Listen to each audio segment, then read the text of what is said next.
All right. So thank you all this evening for joining us for this evening's panel discussion, Queer Domesticity, the Relationships of Settlement Workers. This discussion, yes, is in honor of Pride Month, but more broadly, it's a foray into uncovering one of the many areas of hidden histories, that of the presence of queerness in spaces that historically, previously, history hasn't really recognized. And so that we hope by having this discussion tonight, more of these kinds of discussions and presentations will come out of it. So in a minute, I will introduce our panelists, but first, a little bit of housekeeping. Please keep yourself on mute throughout the duration of the panel. There will be a Q&A at the end. If you look at the bottom of your screen, you may have to click the ellipsis over more to see it, but there is a Q&A section where I will be collecting questions for the end portion of the panel. We will try to, at that point, get into as many of the questions as we can given our timeline here. If we do not get to your question this evening, please feel free to follow up with an email to me, and I will try to get it to the right person or people to respond to you. As you may have heard, please note that this panel is being recorded. So without further ado, let's get into it, shall we? Your acknowledgement email contained a little bio for each of our panelists, so I'm going to briefly identify them, and then I'm going to give you more information about their institutions, actually. And then each of our settlement houses will introduce the individuals relevant to this panel. So first up, we have Ashley Hopkins Benton, Senior Historian and Curator of Social History at the New York State Museum. This is a center of art, science, and history dedicated to exploring the human and natural history of the state. It serves the lifelong educational needs of the New Yorkers and visitors through its collections, exhibitions, scholarship, programs, media, and publications in science, history, anthropology, and art. The museum explores and expresses New York State's significant natural and cultural diversity, past and present. It's located at the southern end of the architecturally stunning Governor Nelson A. Rockefeller Empire State Plaza in Albany. The New York State Museum welcomes visitors from across the globe and thousands of students each year. Next up, we have James Giessler, Executive Director and CEO of North Shore Alliance of Gay and Lesbian Youth, better known as NAGLY, which was founded in 1992. The mission of NAGLY is to empower LGBTQ plus youth to thrive as their authentic selves, operating out of 5,200 square feet of rented space within the Witch City Mall here in historic Salem. The NAGLY Center provides a wealth of programs, resources, and services to help LGBTQ plus youth successfully navigate the many challenges of growing up queer and emerge as the authentic individuals they know themselves to be. At the heart of NAGLY's programming are peer-led support groups, health education and risk reduction programs, health and wellness screenings, educational programs, and a variety of social clubs and events. The center also boasts a free gender-affirming clothing boutique, a large multi-purpose recreation/meeting room known as the Harrington Room, and a well-stocked library and tech center. Next up, we have Nadia Maragha, who is the Education Initiatives Manager at Jane Addams Hull House Museum in Chicago. This museum is a dynamic resource for people with an interest in the history of social reform. They offer exhibitions and programs that aim to inspire action. They serve to educate a diverse range of visitors, including young learners, the UIC community, and civic-minded people in Chicago and beyond. It's a National Historic Landmark, free and open to the public. And the museum hosts exhibitions and programs that connect histories of social transformation to the present. For UIC and for national and international visitors, the Jane Addams Hull House Museum endures as a site of activism, creative expression, research, and education. Then we have Katie Vogel, the public historian for Henry Street Settlement. This is a legendary social services organization dating back all the way to 1893. It is located on the Lower East Side of Manhattan. Henry Street offers, to this day, programs in education, employment, healthcare, housing, older adult services, and the arts for over 50,000 New Yorkers a year. Last up, the House of the Seven Gables Settlement Association. We were founded in 1910 by Caroline Emerton. Knowing the mansion we now call the House of the Seven Gables had inspired the novel of the same name, written by Salem's own Nathaniel Hawthorne, Emerton chose to purchase and restore the home to its former glory and open it up for visits, while also making space for her settlement students and workers. The admissions fees paid by visitors and fans of the novel ultimately funded the work of the Settlement Association with Salem's immigrant community. For 116 years, the Gables has served as an important historical and service institution here in Salem. Today, the Gables offers ESL, citizenship preparation courses, digital literacy, and job skills classes, as well as other free resources to our current immigrant population, while educating and entertaining nearly 100,000 visitors each year. So, with all that, let's dive right in. So first, I'm going to have our three settlements introduce their player, as it were. So I'm going to start off with no particular order, but Katie, would you mind kicking it off for us, please? Yeah, of course. Thank you. Thank you all for being here and listening today. So again, I'm Katie Vogel. I work as a public historian at Henry Street Settlement. And Henry Street was founded in 1893 by a nurse named Lillian Wald. I'm going to speak quite a bit about her today. She was our founder and was the director of Henry Street for 40 years. So she was a pioneer of public health nursing, and she was an advocate. She was an activist. Just to detail a few things that she did, just to give you a little bit more context. She placed the first school nurse in a public school for the entire United States. She started New York City school lunch program. She started the first public playground in the whole United States. And she was also an activist in the labor movement, mostly working alongside garment workers who were striking, and they had a safer place to meet at Henry Street, and Lillian Wald's connections. She helped to advocate for their cause. She was a supporter of the rights of immigrants, and she was a co-founder of the NAACP, the civil rights organization that, of course, still exists now. She started this vast visiting nurses service on the Lower East Side to provide free healthcare to a mostly immigrant community that lived here. And we're going to be, of course, mostly talking about the queer history of Henry Street Settlement. I'll keep it really brief right now because I know we're going to get into a lot more. I'd love to detail a little bit about the programs that we still do around history and queer history now. But so Lillian Wald was a queer person. She, of course, wouldn't have used a term like that in the late 1800s or early 1900s. But, I use that term to talk about her identity now as a kind of inclusive term to talk about a range of identities that she might have identified with. We never knew exactly how she identified her sexuality or gender. We know of a few romantic relationships that she had with women, and we have love letters that detail these. And we're really lucky to have those because it provides a little bit more insight into these queer relationships. And what's even more relevant than these few romantic relationships that we know about is that she had this group of women who were all living here together at the settlement house, who were a support system to each other.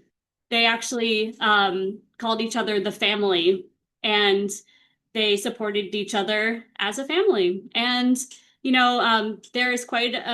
there's quite a queer history of settlement houses, not just Henry Street Settlement. So I can't wait to hear about these other settlement houses. Who Lillian Wald was friends with Jane Addams, so we have a crossover there. But I'll stop talking for now. Of course, going to give a lot more detail to Lillian Wald's queer community here at Henry Street as we go. Thank you, Katie, and you gave us the perfect little segue into Nadia, if you would like to speak to your characters, if you will.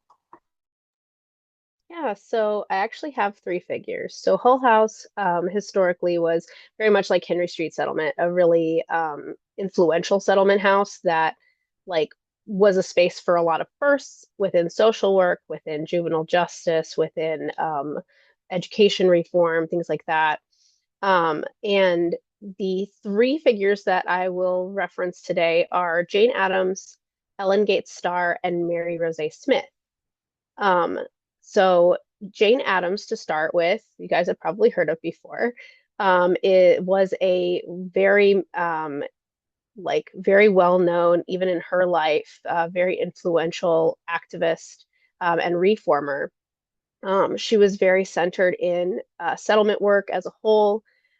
She's given the like um, primary like credit for founding Hull House.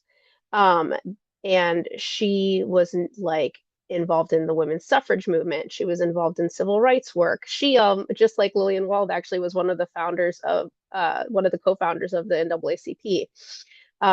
She was also involved in international peace activism on a large scale. She was the first American woman to receive the Nobel Peace Prize in 1931. So she was just kind of had her hand in so many different things. Um, Ellen Gates Starr was actually one of the co-founders of Hull House.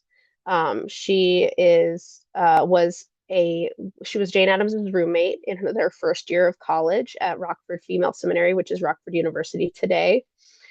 She was chiefly early on in Hull House's history an arts educator, like had focused a lot of her work within arts education. But as time went on, she also became a pretty well-known labor activist in the city. Um, she was very, very involved in socialism as time went on, ran for city government, things like that.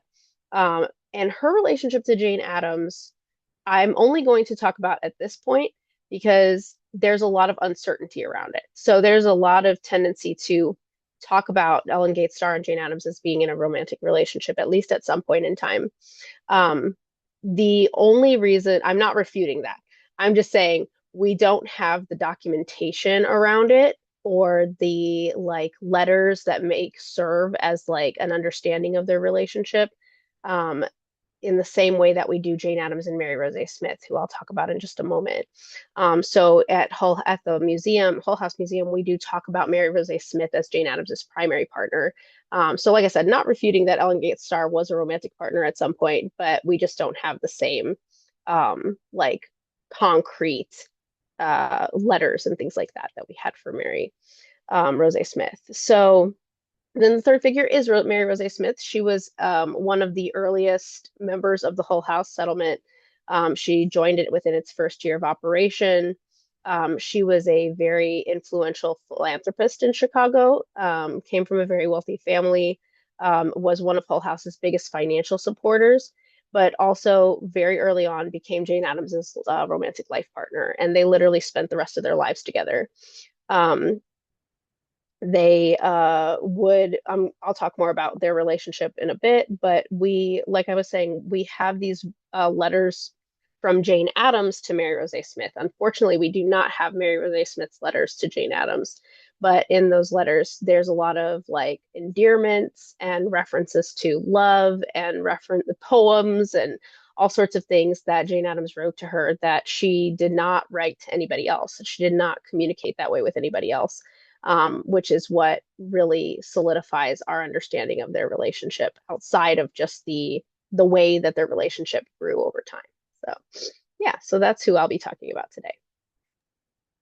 Thank you so much, Nadia. And Dakota, before I have you speak, just for those who have recently joined, we will do a Q&A at the end of this panel. If you want to, as you think of them, if you want to save your questions to the end, or as you think of them, if you want to enter them in that Q&A area, you will see on the bottom of your bar, you may need to hit the ellipsis to have it pop up. But with that said, again, I will turn the floor back over to our panelists, and Dakota Russell will introduce our player here at the Gables. Fantastic. Yeah, I'm Dakota Russell, Executive Director at the House of the Seven Gables. I think today we're going to be largely focusing on our founder, Carolyn Emerson, and talking a little bit about her story there. I think Nadia's intro is really great because I think of the women that we're going to talk about today, it really kind of underscores what gets hard when you're trying to talk about their private lives. And for Carolyn Emerson, that's very much the case. We know, despite her being an extremely well-known public figure, we know virtually nothing about her private life. Her personal papers vanished pretty quickly after her death. And we're really left with this sort of kind of rumor and supposition. And I'll talk a little bit about one of the programs we just did with Dr. Timothy Orwig, but as he put it, in that we have space here for queer possibility that we talk about with her. I'll also touch a little bit on some other characters that come through as we move through that, but to talk a little bit about Carolyn and her public life, and how the House of the Seven Gables came to be. We definitely have got to talk about William Wald and Jane Addams, who were huge inspirations to her, who she definitely followed very closely and looked up to the work that she was doing. Carolyn was born here in Salem in the 1860s, really got to see the tail end of it in sort of its heyday as shipping port, and a really successful one at that, and very wealthy, to shifting to being this industrial town as the shipping business ended. That wound up being a place where a lot of immigrant communities settled, particularly here in the Derby Street neighborhood where we are. That's a lot of Polish and Ukrainian and Russian immigrants during her time here. And she really was worried about the effects of sort of the industrial revolution, of urbanization, and the people that were getting left behind, which tended to be these working class immigrant communities who were living here in neighborhoods like Derby Street, in old dilapidated mansions that had been subdivided, or tenement housing that had been cheaply built around it, and really were getting trapped into this cycle of poverty. And so she looked to bigger cities to see how people were addressing this, not just on a tackle the symptoms with charity level, but actually trying to make systemic change, and became really well versed in the settlement house movement, and decided to try it here, with the slight twist that at the same time she also created a perpetual revenue stream for it, in that she created a museum at the same time and restored the House of the Seven Gables. So that's still the model that we operate under today. We're still both a museum and a settlement house. Fabulous. Thank you all. If it's okay with our panelists here, I think I'm going to take the same route with asking the next question, which is for those of our panelists who are working at current and former settlement houses. You talked a little bit about this, you touched upon it, but how did your site uncover the story of queerness relevant to your history, and how have you chosen to address that with the public? So again, Katie, I'll start with you if that's okay. Of course. So let's see, the Lillian Wald's queer history was uncovered first quite a long time ago by a queer historian named Blanche Wiesen-Cook. And she wrote this amazing article that I'm happy to send to anyone if you'd like to read it. I really recommend it, where she wrote about a few different women, but talked about Lillian Wald and the community of women at Henry Street Settlement, and the love letters that Blanche Wiesen-Cook read through, and talked about Lillian Wald as a queer person, and how not only that, not only these queer relationships that she uncovered, but also talking about how this community of women who all lived together and supported each other is relevant to the whole story of Henry Street Settlement, all their advocacy work, all their activist work. I believe we're going to get into that a little bit more in a little while. But so this article is incredible. Blanche Wiesen-Cook talks about how she sees throughout these letters that they're not talking about, again, as I talked about before, they're not calling themselves queer or gay or lesbian or bi, but they are using a few terms to talk about their relationships with each other. So, and I love these. It's the terms that keep emerging are steadies and crushes. So it's incredible. So steadies, you may think of that term as like going steady with someone, but it actually kind of means the not quite the opposite, but it talks about steadies is someone that you're really, really tight friends with and have just this really close friendship relationship with, and someone that you're kind of in community with for a very long time. Crushes refers to somebody that you have a romantic relationship with, and it kind of has the connotation of being a fleeting romantic relationship. This is so different than the story of Hull House. I think that's why this is so interesting, that like So Lillian Wald, we know of a few romantic relationships she had, but they were about a year long or a few months long.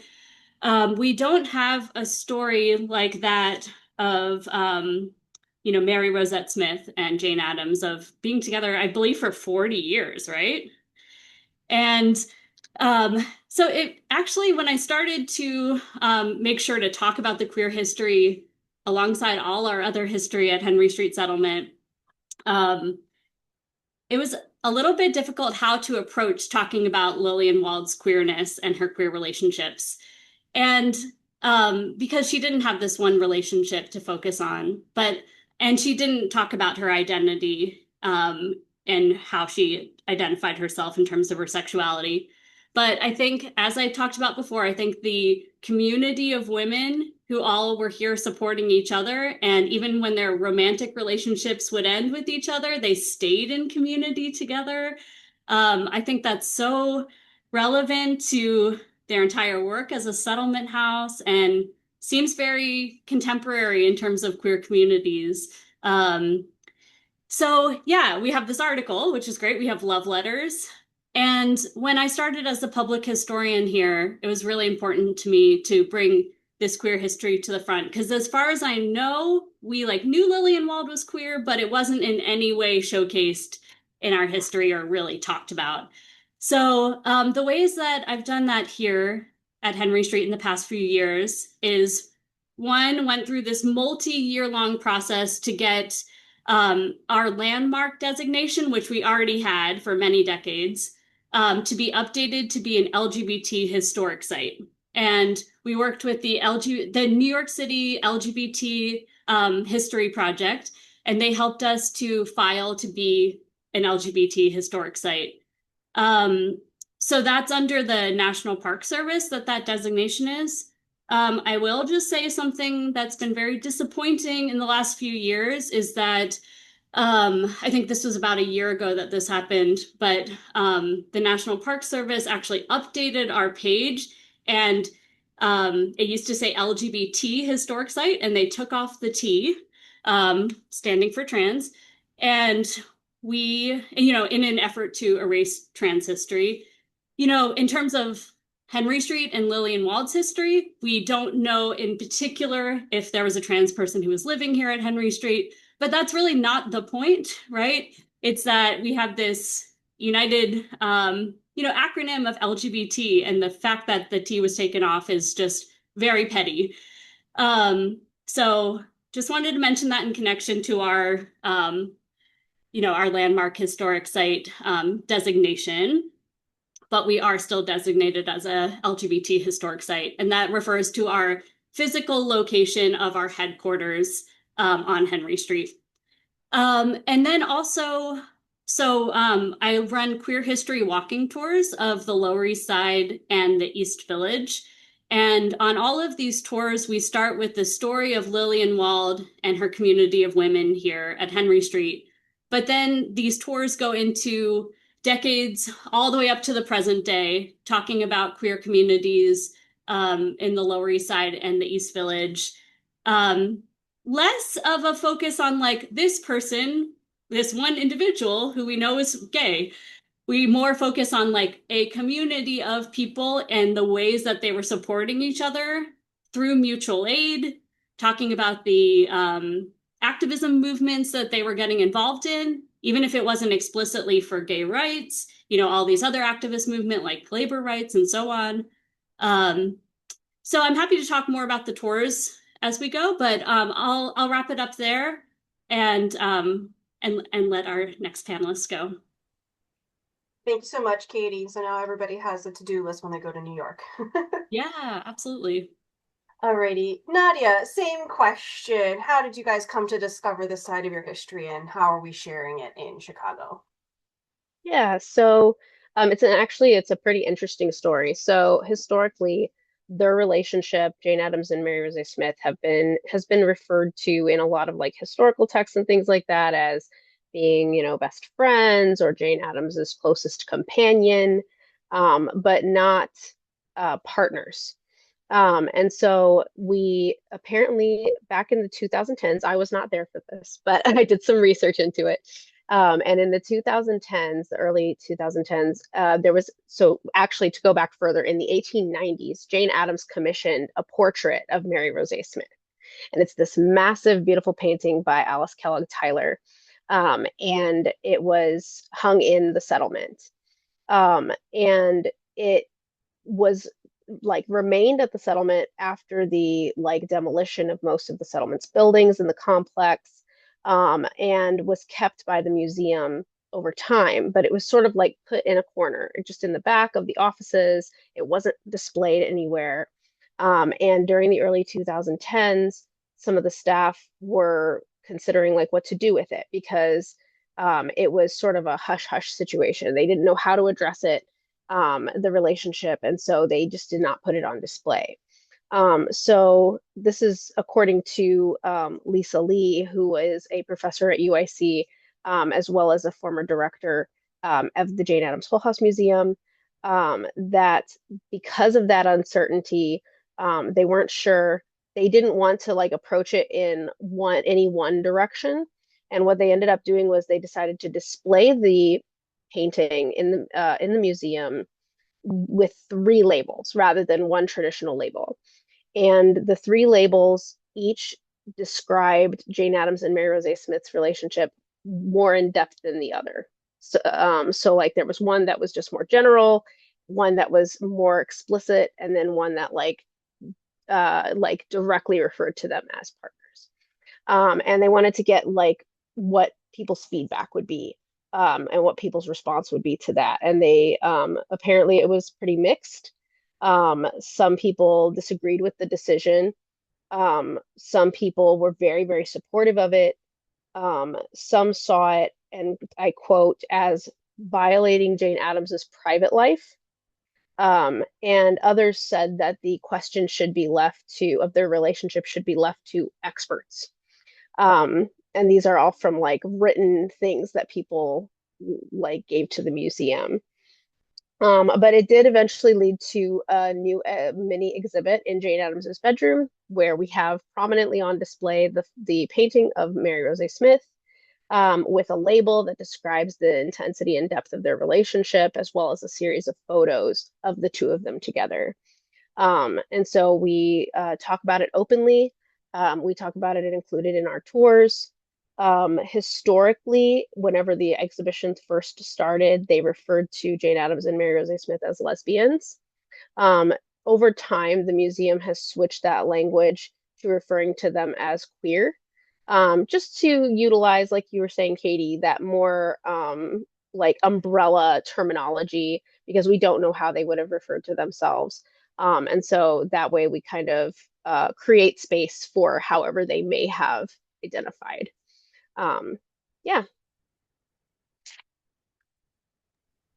Thank you so much, Nadia. And Dakota, I know we are a little sparse on our knowledge here, but if you wanted to sort of lean into both settlement and sort of the more peripheral settlement stories that sort of are relevant to this conversation. Yeah, absolutely. So, I think to your point, Zoe, you are kind of watching us figure out the answer to this question in real time, right?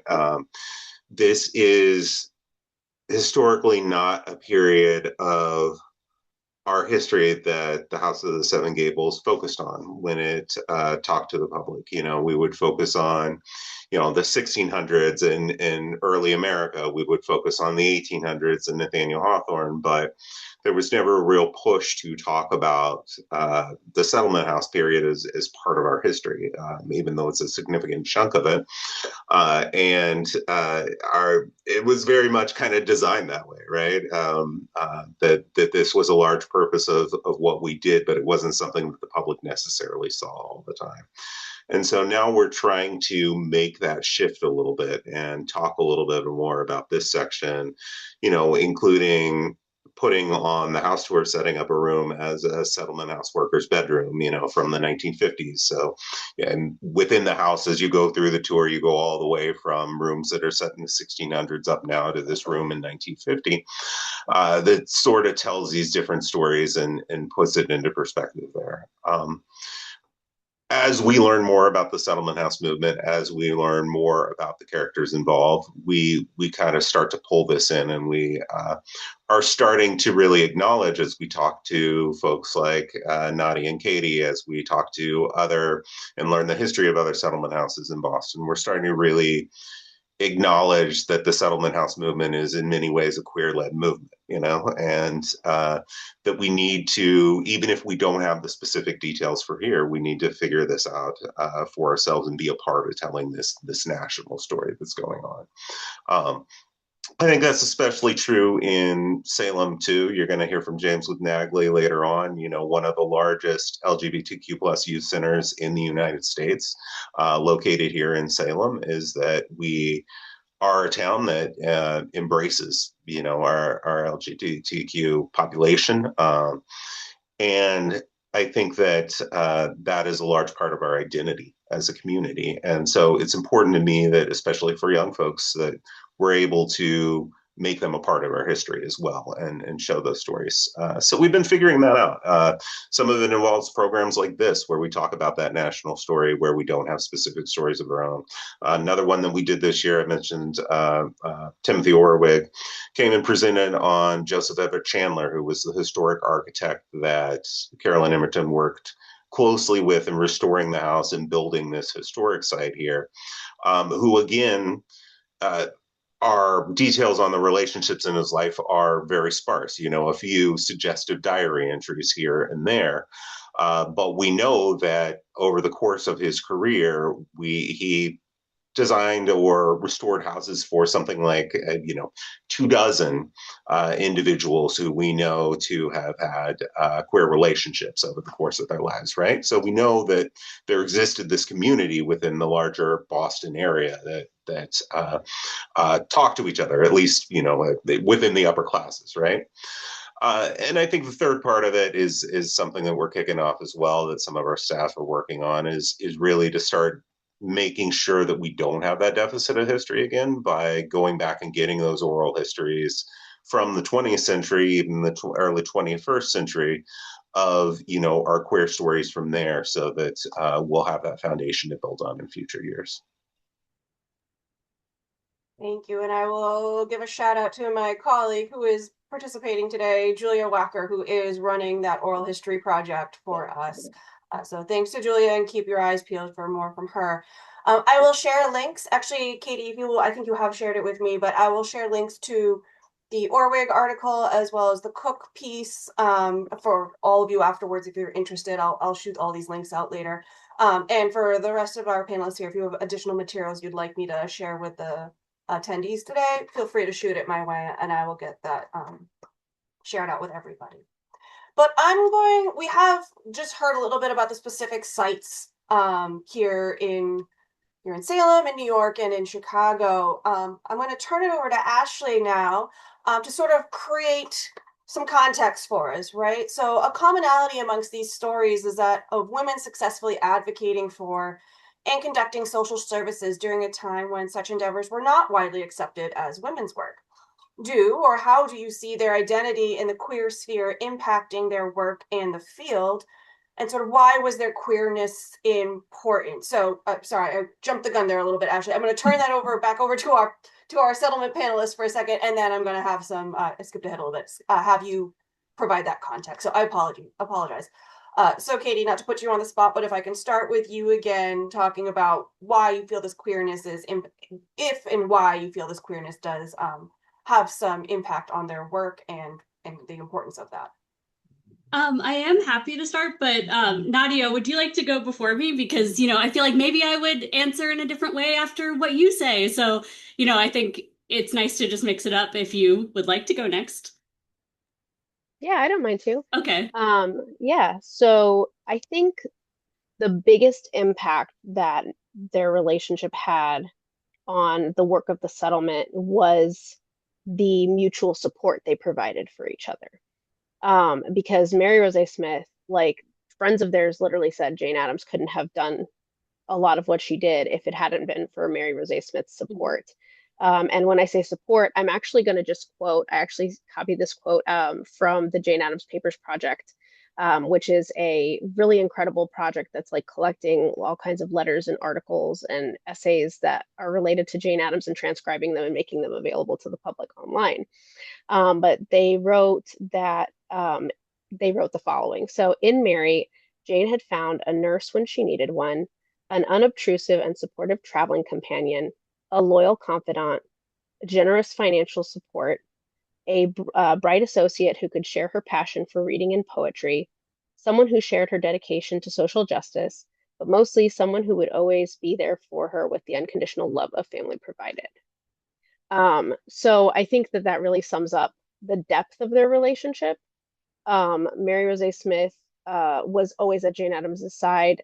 She did not live at Hull House, but Jane Addams had a dedicated room in Mary Rose Smith's house where she would go and stay for like longer periods of time. Mary Rose Smith would stay at Hull House for longer periods of time.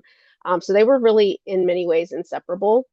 Fun story, don't know if it's true, is that when Jane Addams would be traveling for a long period of time, she would actually have the painting of Mary like sent along with her, which I just think is, I often like, if I talk about it, I liken it to like having like a picture of your beloved on your phone, you know, and taking that with you where you go. But like I said, don't know if that's true. But just that having that like foundation and that rock within Jane Addams's life allowed her to have the like in many different ways the impetus and the ability and the support that she needed to be able to carry out the work that she was doing. Thank you, Nadia. Thank you. Do you want to go next, Katie, or do you want me to throw it over to Dakota? Either way. Yeah, I'm happy to jump in.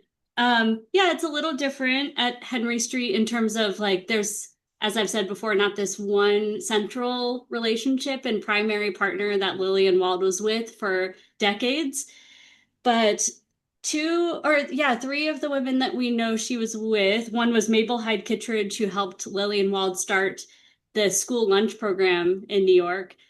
So that's like a direct connection to the work, right? Mabel Hyde Kittredge lived at Henry Street for a little while.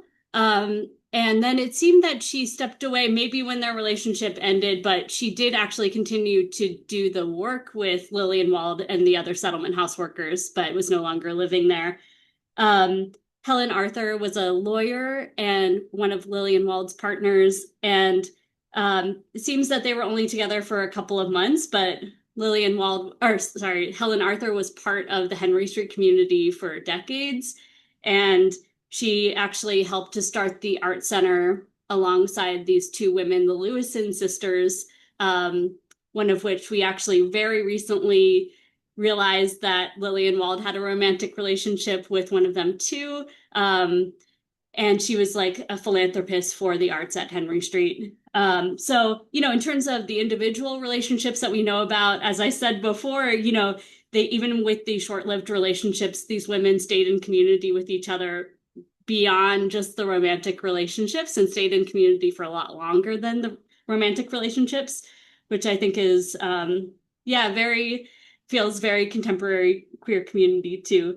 Another thing I'll say is that these women who lived at the settlement house chose this space to live in, right? This was a support system and a life that they actively sought out. It allowed them to get involved in advocacy work and activist work, and in the case of Henry Street, work as nurses, and all live together as a community. But from the outside, the way that some people perceived them living at the settlement house was that they weren't married to a man, and, you know, that was sad, and they were, you know, lonely. And, you know, Lillian Wald is very clear about, I made no sacrifices in this area in terms of the life that I led and life that I chose. And I'll just read this part of, so when I was looking through Mabel Hyde Kittredge's letters to Lillian Wald, I found this poem, and this was not included in Blanche Wiesen-Cook's article. I don't know if she saw this or not, but I think it was written by Mabel Head Kittredge because it was within her letters. But it's called A Caller, and it's a many stanza poem, but I'm going to read just a few lines because in these lines, she's talking with kind of this cheekiness about the like the fun that they had at the settlement house and how they were, they were very tight with each other and good friends, and of course more, as we know. But so here's a few lines. Busy. Who said I was busy? Walk right in. Of course you can. Here's the parlor. Dine in the next room. Yes, all women. No, no men. Yes, we like it. Pray excuse me, but I think the doorbell rang. And, I don't know exactly what all of these lines mean, but there, again, there is this kind of like playfulness and like cheekiness to the fact that like they're a community of all women, right?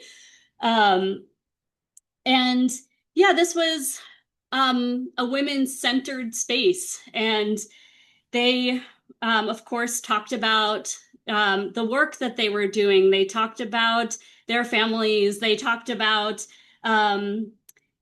they were getting introduced to politics and getting involved in politics. And this was a time even before women could vote, right? So they're influencing politics on a city level and a nationwide level through all this work that they're doing together and influencing each other in their politics.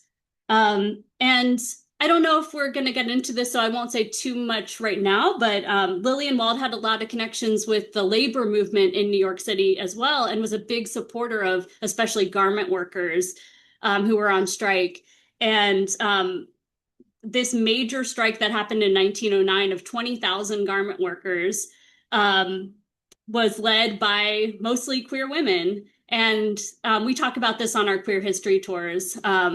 Pauline Newman and Rose Schneiderman were at the head of that movement. There might have been a little relationship between them at some point. We're not quite sure, but we do know that both of them had long-term romantic partners who were women. So, we can kind of make some connections to the labor movement and other activist movements as we go, but I'll stop there for now. Thank you so much. Yeah, I will have where I skipped ahead to was actually making those connections. So Okay. before we do that though, Dakota, I didn't know if you wanted to say, I know again where our information is developing more than anything right now. No, I think Katie it really nicely teed up what I wanted to talk about, which is, why it's important to talk about the settlement house movement as sort of a queer movement. And I think it speaks to some of those larger issues of this progressive era around the turn of the 20th century and what's happening both in, social work, social service, but what's happening in labor, what's happening in all of these things is you start to see this queering of the traditional norm, right? And you start to see, I think, in the way that settlement houses operate, this changing of the idea of what is a family, right? Or what is the basic unit of society here. And you see this acknowledgement that sort of that traditional individualistic family structure doesn't work for everyone. And sometimes your family is a neighborhood. Sometimes that is the support network that exists for you. And I think that's one of the real opportunities here is to sort of redefine that idea and move from this individualism to more of a collectivist space that really makes it important. And it's something that as we talk about queer movements later on, we circle back to when we talk about what the queer community is, we circle back to. And I think that it's really important to acknowledge that even though we're not naming it, this is very much what's happening here during the progressive era in America. Great. Thank you so much. Thank you all. So without further ado now, we'll bring Ashley into the fold. So Ashley, you're our social historian here. You're a curator of social history. So Katie kind of alluded to it, but how does this queer women-led settlement movement, how does it relate to larger labor and women's history during this time period? Well, I think there are so many parallels, and like the more that you start to dig in it, the more you see the women that are involved in all three of these movements or overlap or are talking with each other. So they're really all very interconnected. I did want to go back just to some of the comments about research and learning about the women in your respective places and some of the parallels with the suffrage movement, because one of the things I find really interesting, even when you pull off the layer of how history has preserved these women's stories and what historians wanted us to know going forward, and maybe the kind of erasure of queer stories that happens. Even once you get past that, there's in the suffrage movement, particularly, this difficulty of discerning these women who didn't marry, and did they not marry because they were too busy in their cause and they were just solely devoted to it? Did they not marry because they were worried about their rights being taken away by the very act of marrying a man? Or were they not marrying because they were not heterosexual? Or was it a combination of all of those three? So it's really interesting to look at some of these women who the paper trail doesn't tell us exactly what their motives are, but it's kind of a little bit of all of them. And then in the suffrage movement in particular, in all of these movements, in labor, in the settlement houses, but very much so in suffrage, beyond the society's norms of the time of homosexual relationships are not okay, not representing as your gender is not okay. There is this need to have this delicate balance of fighting for your rights that will allow you to ultimately live more freely and more diversely, but also broadcasting this sense of respectability. So especially in suffrage, we get a lot of women who are really focused on being model wives and model mothers, or being very quiet about their lives and really highlighting those who were. So those are all very much a part of it. But in all of these movements, we have these women who are pushing against gender conventions all around their lives, and then channeling that energy into the work that they're doing.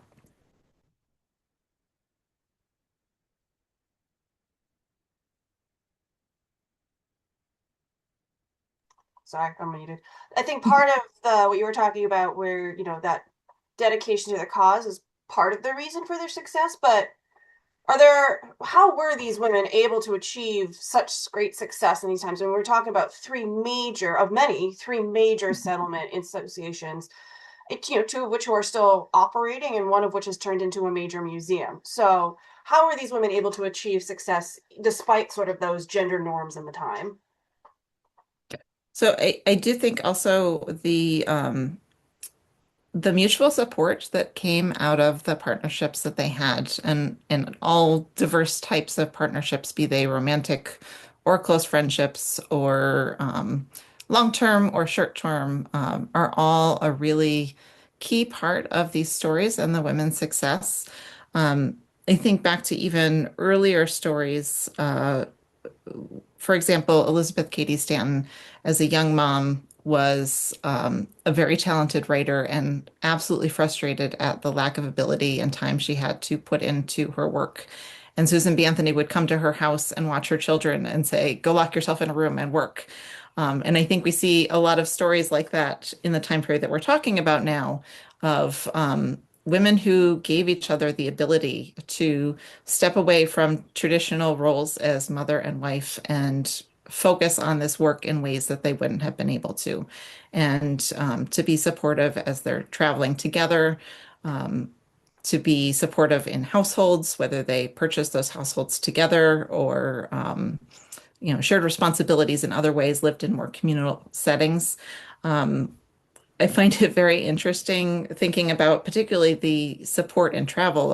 The suffragists in particular were doing a huge amount of travel on speaking tours all over the country, and reading about the women who were partnered in traveling together, be it as professional relationships or personal relationships, and providing that support versus some of the suffragists who were corresponding with husbands who maybe didn't want them to be on the road so much, or maybe said, "Yeah, I'm glad that you're fighting for these rights, but I really wish you'd come home and visit more often."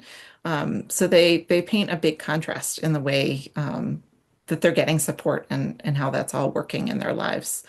And certainly there are also bigger communities that are being formed, chosen families in a way, or chosen communities of support that these women are creating in all of these movements where they're providing real immediate support in terms of allowing each other to do the work, giving them, meeting physical needs, meeting emotional needs and intellectual needs, but also being a place to have discussions and sounding boards. And especially I think it's interesting when we start to see some of those places where women are talking about these different causes together. Heterodoxy, for example, was a group in Greenwich Village in New York City where women were meeting and they were talking about women's rights and birth control and labor rights and free love. And I think when you look at the cross section of the women that were involved in the group and kind of the different things that they were interested in, they must have really expanded each other's knowledge and ideas and the things that they were focused on. Wonderful. No, thank you. That was I really like your answer. um, so, we're talking a lot about these stories. We're talking about how we came to understand them, how we're choosing to share them, but we're sharing them for a reason. So the next question is really, what should we take from these stories and why are they important today? So actually, I'll have you lead off, James. I'll have you a second because you've been a very patient man sitting there waiting to talk. But actually, since you just provided us the context, we'll reverse engineer it from context to presentation, if you will. I think it just really points to the importance of diversity, be it in the movements that we're involved in our activist work, or in our workplaces or our places of study. What really shows up amongst all these communities is the different ideas that are brought in, whether they include women who were married, are still married, are divorced, are widowed, are in queer relationships, have chosen never to marry. They all bring into these discussions very different ideas about the needs of the community and how to meet them. Be that to help immigrant communities or to help women in the factories or to work for greater rights. And I think that's a really important lesson. Thank you so much. And James. Yeah, I'm really struck. Let me just say, I'm really enjoying hearing these stories because I was not very familiar with the settlement movement, as many of you know, and I've had to read up and bone up a little bit, and I've enjoyed doing that. But even more so, hearing you tell the stories today has just really been inspiring. But one thing I'm taking away from this is that these women were successful in what they did because they lived authentically. And the mission at NAGLI is to empower LGBTQ young people to live and to thrive as their authentic selves. So authenticity is really important to us. And I think that these women, even if they weren't necessarily able to live as publicly as maybe we do now with their relationships, they still chose to live authentically. And I think that is what powered their work and what allowed them to be successful. The work that they were doing and the work that we continue to do is challenging, but it's also and it's fulfilling, but it's also depleting.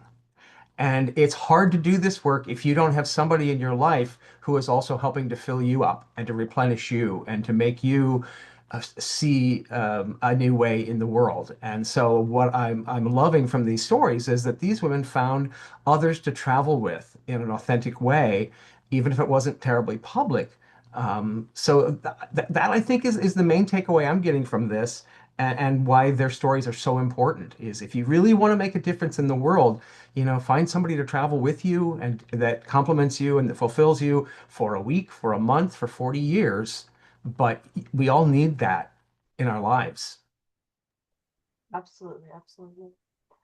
I know our settlement houses have said a lot, but I will open the floor to anybody who from our settlement houses who might want to respond to those questions as well. I think I just want to pipe in with a lot of the great conversation that's happening here.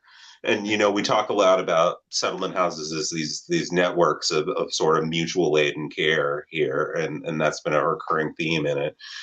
I do want to point out that extends beyond the workers and beyond the organizers as well, right? This is an expansive community that they're reaching out to their neighbors and bringing them into this as well. And a lot of times these are people who, for various reasons, have been pushed to the fringes of society too, because they're poor, because they're immigrants, because they haven't been assimilated into it, and it's about creating spaces for them to live authentic lives too, and to support one another. And so this ethic goes beyond just the people here. This is something that is designed to be expansive, and I think that's really important to know.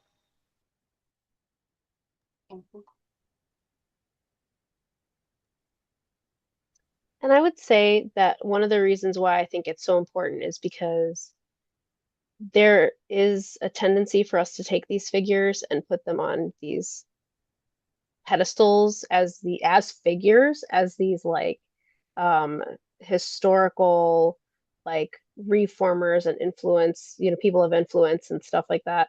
And I think that these stories humanize them once again and remind us that they are people who had lives, who had rich lives.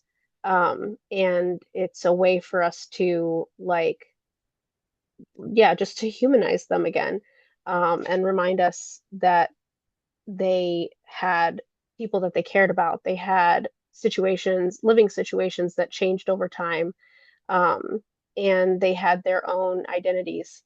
Yeah.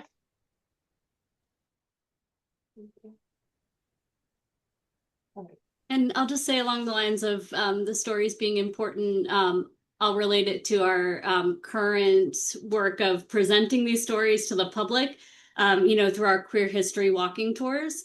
A lot of the visitors who come on our tours are themselves queer New Yorkers and, part of queer communities. I mean, I would love if tourists come too, but I think it's really special that we get to discuss our histories together as a community. And a lot of time we do really encourage people to talk on the tours too.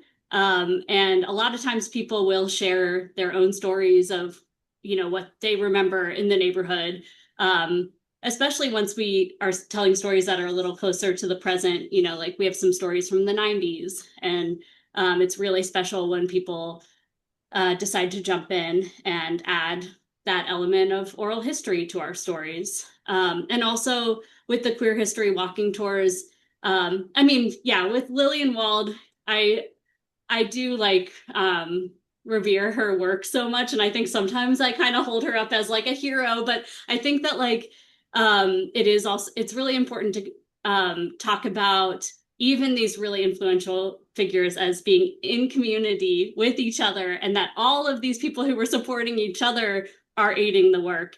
And so on our queer history walking tours, we try not to talk about just this one gay artist who lived at this location and that's it. And that's all we say about the queerness, is that they were gay. We talk about people who were supporting each other across artistic movements, across activist movements. And I love that we build those tours together. We give the visitors a jumping off point, of course, for discussion, but we get to build the stories together. Thank you. Oh, yeah, I think there's a lot to take away from these stories. So again, particularly for our historians here, we use what we can, we use what evidence we have to sort of piece together a narrative. And particularly, I've seen it here at the Gables, the idea of identifying an individual from the past who didn't identify as queer as being a queer person. There's a lot of pushback that can sometimes happen with that. So how would you answer the question, are we assigning queerness to those who may not have outwardly identified themselves as such, or are we getting it wrong? Are we getting it right, or are we getting it wrong? So I'll open the floor up again. I don't want to put anybody sort of in the hot seat for that question, because it is a dicey one. But I'll sort of open up the floor to whoever would like to answer first.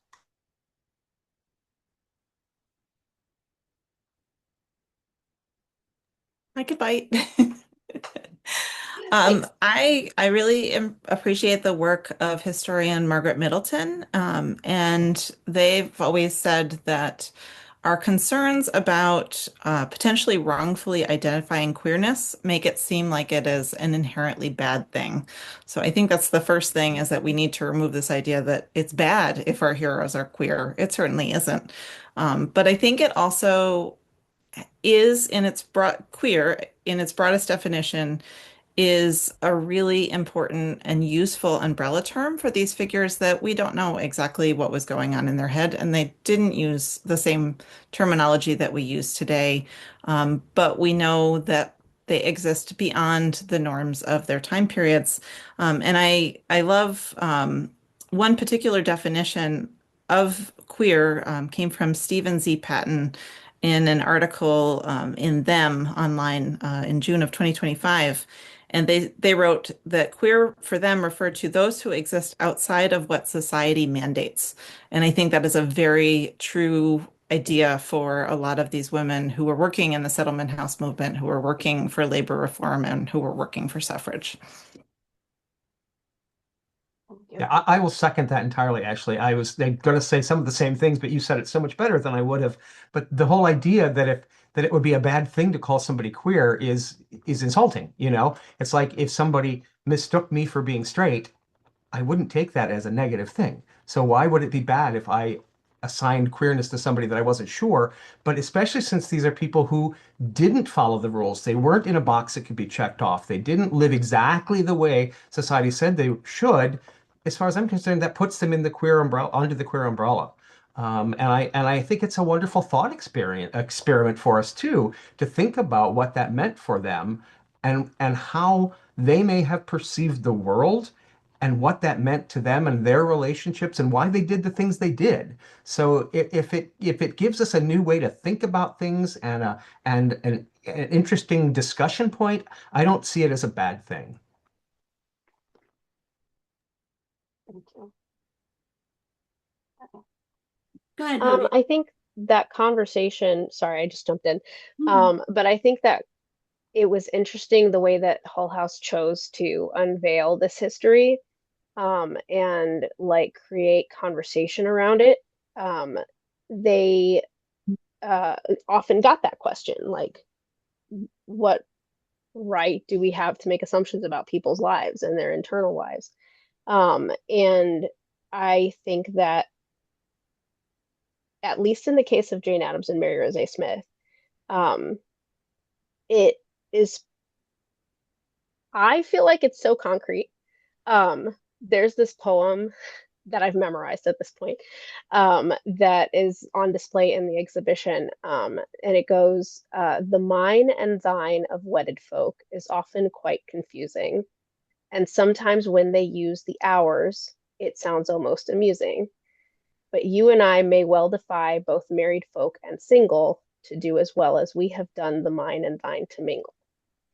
So I feel like they were using this language of marriage and of the depth of their relationship in that sense, that regardless of the labels that they may have used, we can be pretty certain that their relationship was, just like James and Ashley were saying, like outside of what was considered the norm of the time. And so in that more umbrella sense, they do fall under queerness as a definition. Um, so I just think that it's pretty self-explanatory in the case of Hull House anyway. Yes, I agree with all that's been said, and I'll like second, third, saying that I think it's not like offensive to surmise that someone was queer, right? There's like that even just the idea of that could be offensive is that's Offensive. yeah, exactly right. And also like along those lines, like we with historical inquiry, we don't expect like if someone is straight or has like a heterosexual relationship to have that be proved in any way in particular, right? But there's this emphasis on like proving a queer relationship. And, of course, I believe in like, having some like context for the talking about the queer history. Of course, that's important. But yeah, why not kind of imagine that if there's some signs pointing that to a historical figure being queer, to take it down that road and see if you can find out a little bit more. So yeah, that goes along with the idea of queer possibility, as you all have mentioned. Katie, you said something that echoes what one of my colleagues was saying to me this afternoon when we were talking about this event this evening. Is like, you never have to prove, it's almost assumed you don't have to prove straightness, but you have to prove queerness. And why is that? Why do we have to make, why does it matter if we, yeah, it's just, so there's an, obviously among many, there's an inequity there. But yeah, she said that to me and it was a light bulb moment, honestly. Okay. Well, now I am going to put James fully on the spot. Our last question for the panel this evening, and the rest of you can feel free to please jump in if you have a thought on this, but I'm directing this mostly to James. So today we know many of our settlements have specialized or been absorbed into other institutions, but the mission of service towards those in need is still at the core of these remaining institutions. And it is passed on to others in our communities, institutions, and individuals who have developed since. So how do you see the legacy of settlement and queer involvement in its development reflected in the mission of NAGLI specifically, but other like-minded institutions that we have today? Well, that's a loaded question. That's a really big question, and I won't even pretend to answer for similar institutions, but I will be able to speak about NAGLI, and I'm really excited about this because I think now, never had before, but that NAGLI really is an extension of the settlement movement in so many ways. When I read about the way the settlement movements operated, we had these educated, more well-off people not of the marginalized community moving into a marginalized community to make a difference, to work side by side, to educate, to train, to teach, to advocate. And that's very, very much what happened with NAGLI and how we were founded. The other thing that really intrigued me is to learn that these women in particularly who founded these settlement houses created the profession of social worker. I mean, the whole idea of social work was invented, was codified by these people. And I look at the history of NAGLI, and we were founded by a social worker, and not by a queer social worker, by a cisgender straight woman. Again, not a member of the marginalized community, a member of the privileged community, a woman with education, with her own resources, who saw a need and said, I can do something there, but I need to move into that community and live with it and get to know it. And that's what Lisa Goldblatt Grace did in the early 90s when she decided to found NAGLI, or what has become known as NAGLI. She was a cisgender, white, straight social worker working in the substance abuse arena, and was struck by the fact that she wasn't seeing queer kids in her practice until she realized that she probably was, but that they weren't able, comfortable, willing to identify that they were part of an underground marginalized community, which is an additional twist in the whole model here, is that we had a marginalized community that wouldn't identify itself, that couldn't be seen as, oh, well, they live in this neighborhood, or they're of this nationality, or of this socioeconomic group, or this racial group. They were a bunch of different kinds of people, but they were all hidden. And she wanted to create a space where they could find each other and create the community that we found happening in the settlement houses. And she did that, and almost immediately realized that her lived experiences limited what she had to offer. Not having lived as a queer person, not having to deal with homophobia or transphobia or any of the other challenges that these kids were facing. So she immediately reached out to try to find other queer adults to help her. And at the time, the only way you did that was you placed a classified ad. And she literally placed a classified ad in the newspaper saying, I'm looking for gay and lesbian adults who want to help with this work and help me find a way to reach out to these queer kids and give them all the things that they need to thrive. And a gay man and a lesbian woman stepped up and said, we'll help. And she trained the trainers. She got them up and running. And then she stepped away because she said, I am not the right person to lead this. I don't have the lived experiences. I'm not the role model. I'm not the mentor these kids need.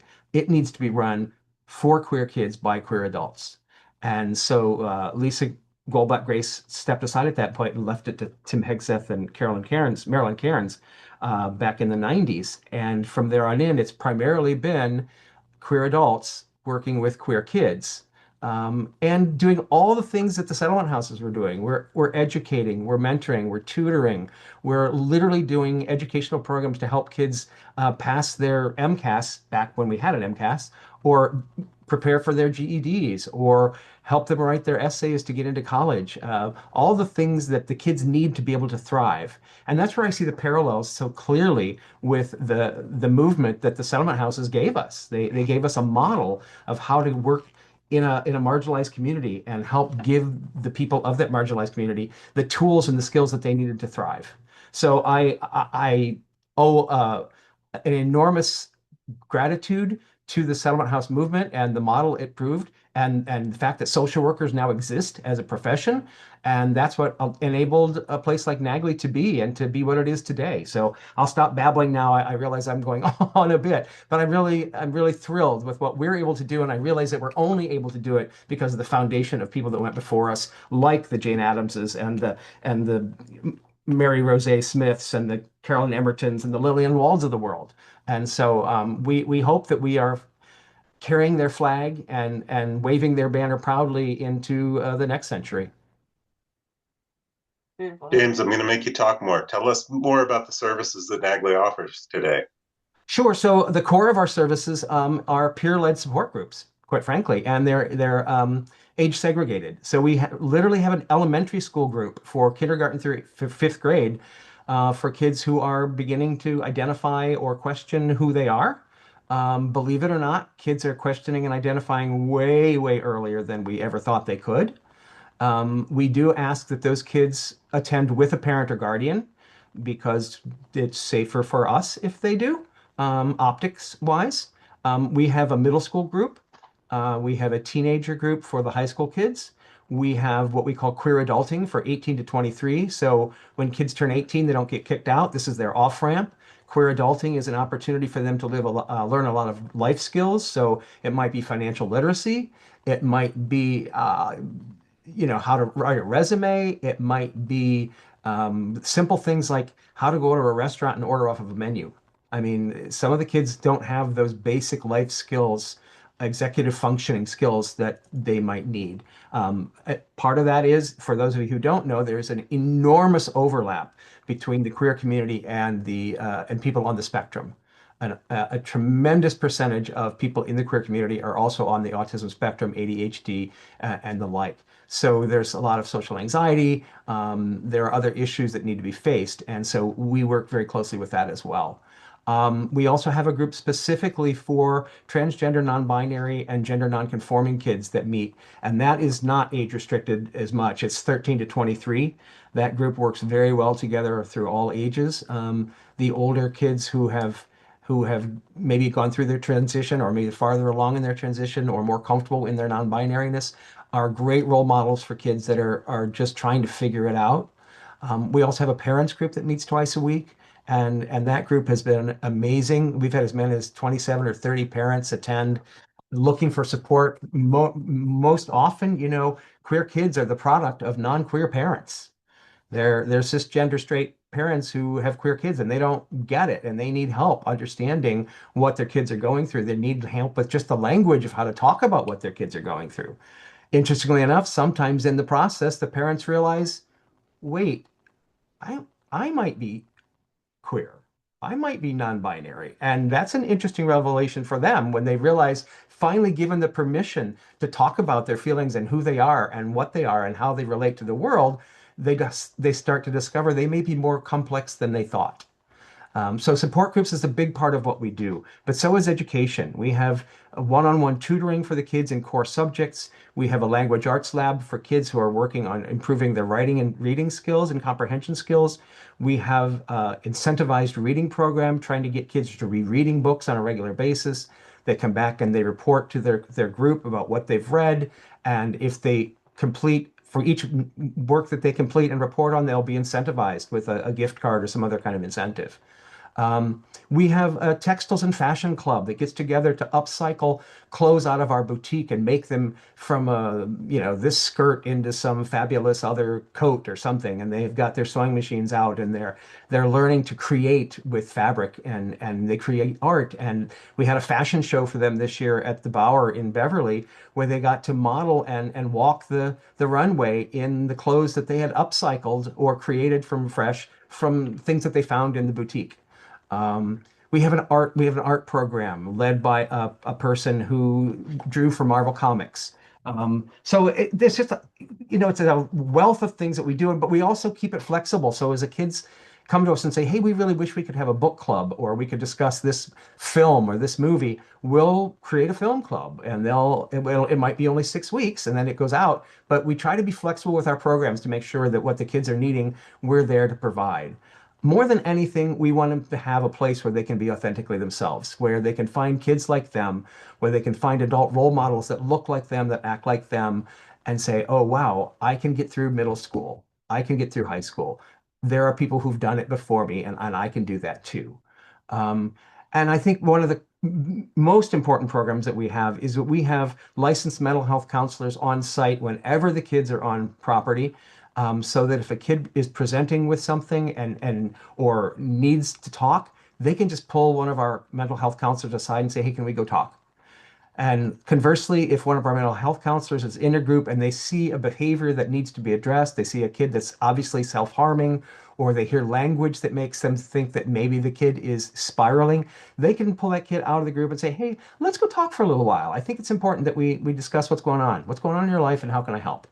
And from that, we can triage in real time and do an assessment and find out what's going on. Is there additional services needed? Can we do a referral? Do we need to bring mom and dad in?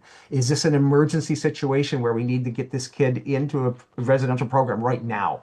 And we've done all of those things because we're right there where the kids are already coming, where they're already comfortable being themselves, and they can let go with what's really going on in their lives. And I think that's a key element of what we do, is that we're a safe space that they're already coming to anyway. They're not making an appointment to see a doctor in a city some miles away that they've never met. These are people they know and they're with on a regular basis, and they know our mental health counselors and they interact with them on a regular basis. And so they're very comfortable saying, hey, Stephanie, can we go into your office and talk? So that's a key element of what we have in our mental health support. I could go on and on, but I'll stop there. I love that so much, James. And unfortunately, I couldn't pull the quote right here. You reminded me as you were talking about all your programs of one of our head workers back in the 19 teens talking about the danger in a settlement house of being too narrowly defined. That, in other words, you don't define the need defines you, Right. Exactly. and you go where it leads you, and you don't paint those restrictions around what this is and what this isn't. And I really appreciate your willingness to sort of explore as an organization. I think that's really something that is amazing, and there's not a lot of organizations that are willing to do that these days. Thank you. I think I can safely say you're blowing us all out of the water with the work you're doing. Thank you. Thank you. Thank you. And we are lucky to have a group like you here in Salem in the North Shore area, more broadly speaking. We are nearing the end of our time here. I do not have questions submitted to our Q&A. If anybody wants to raise their hand in lieu of that, please feel free to do so. But in the meantime, if I just would like to invite any of our panelists to, if they have any final comments, any projects you're working on that you would like to promote, anything of that nature, the floor is yours. This would be the good opportunity as we close down here to make some of that work and interests known. So opening up the floor to anybody who would like to share something. Well, let me just add that I've recently been in touch with Dakota and some of the staff there about bringing a contingency of Nagley kids over to the House of the Seven Gables. And we're very excited about it. And it came out of our language arts labs, the kids really wanting to know more about Nathaniel Hawthorne and the fact that they can visit several Hawthorne sites on the way there. They can stop at the house on Mall Street where he wrote the Scarlet Letter. They can stop at the statue on Hawthorne Boulevard. They can stop at the Customs House on the way to the House of the Seven Gables. But through this, I'm realizing that this needs to be more. This needs to be more than just about Hawthorne. It needs to be, and I hope that Tanya and the folks there at the Gables will give our kids a really good understanding of what the settlement house piece is of the Seven Gables and what it did for immigrants and how similar that is to what Nagley does now for queer kids. And so I hope that you guys can help us make that parallel for them, that it goes beyond the Hawthorne novel, that is really how we are parallel sister organizations. Actually, we probably are more of the grandchild of a place like the Seven Gables. And I can promise you, we will beat that drum very loudly. All right, good. Yes. We have, especially, there's some more than others, but we all beat the drum very, very loudly here. It really is. I mean, it really is why we are here. Even though Hawthorne wrote the book, if it weren't for the settlement, this house may not be here, and none of us will be here having this conversation today. So yeah, we definitely beat the settlement side of our story very, very loudly here. Anybody else? And our participants are very I've mentioned a few times our queer history walking tours, and I know not everyone who's tuning in is in New York City, but if you're visiting, you can look up the tours either on Henry Street Settlement's website. It's just called the Queer History Walking Tours. We have a couple of different options for tour themes and tour routes. And these tours are led by Close Friends Collective. And I'm one of the public historians who's part of this, but there's 5 other public historians who are part of Close Friends Collective and would love to see you all on the tours. And if anyone wants to also chat about like how to create a queer history tour, that's something that Close Friends Collective is really open to sharing information with each other and collaborating. Katie, I don't know if you know it, but we have the Rainbow Stroll here in Salem. Oh yeah, I didn't know that. Yeah. Wait, tell me about it. Well, there's I've taken it, but I haven't memorized the script. But there are some very interesting stories about some very famous people here and authors and so forth. The other thing that was really interesting is to hear about our pirate history and the relationships that the pirates had on the ships. And I can't remember the actual term for it, but there was an actual term that they used, and they basically had marriages, civil marriages between these pirates, and they would share their assets and they would leave their assets to one another. And these guys would be married men with children and families, wives, children at home, but they would have these partnerships on board ship that are very, very interesting to learn about. So if you ever get up to Salem, make sure you take the Rainbow Stroll and learn more about. I didn't know about that, and I will absolutely do that. That's so cool. Yeah. And you might just Google, pirate marriages or something, or gay marriages or whatever, to find out. I think it's some French word that I could never pronounce, but it's really an interesting concept. Anybody else want to share anything they're working on? Can I put in a plug for our upcoming exhibit? So at the New York State Museum in Albany, if any of you get a chance to visit us, we are getting ready to open a new exhibition for the 250th anniversary of the American Revolution. And I know that sounds like it has absolutely nothing to do with what we're talking about today, but the half of the exhibition is actually focused on continuing revolutions. So looking at the ways that the ideals of the American Revolution fell short for some groups and how New Yorkers in particular, but Americans in general, continued to fight in the avenues of abolition and civil rights, women's rights, labor, LGBTQ plus rights, environment, and immigration in particular. So I hope you'll come join us and see how some of those movements intersected and how they relate back to the revolution.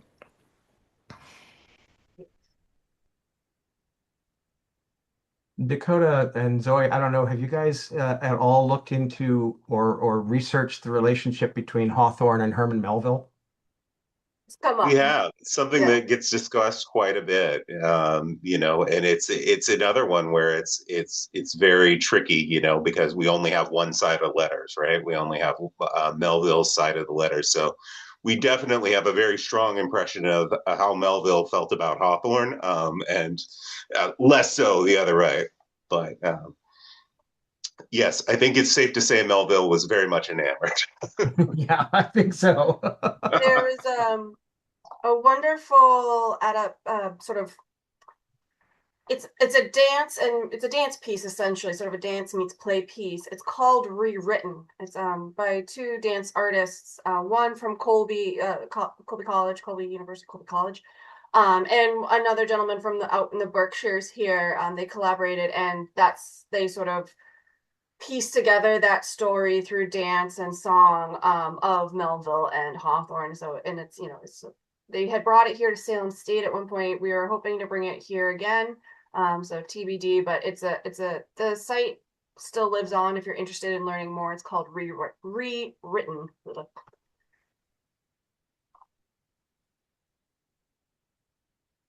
Alrighty. Well, now that I don't have any questions from the crowd here, you guys just answered everybody's questions wonderfully clearly. So I just want to say a huge thank you to all of our panelists this evening. Especially for those of you taking time out of, I guess you all are taking time out of your Thursday evening to join us today. This was a really inspiring set of stories and set of interpretation. I think, and we're all going to leave here having the feels a little bit, but in a really positive way. And I want everybody who is attending, and obviously our panelists as well, just to know that this work is going on, and these stories are being uncovered. As are many other hidden histories here in Salem, and more nationally, obviously, as you guys can see. So it's important work, it's hard work, but it is being done. And so hopefully more panels or presentations like this will take place for both the queer stories and so many of the other stories that have yet to be told. So with that, extra special thank you to everybody. Happy Pride, happy Juneteenth, and have a wonderful weekend, everybody who gets a 3-day weekend out of it. Everybody else, enjoy the rest of the week and the weekend as well. But thank you all so much for attending. And like I said, I will be sharing some of those resources, and if you would like the recording of this panel as well. But otherwise, thank you all so much for attending, and stay tuned for our next activities, all right? Thanks. Thank you, Zoe. Thank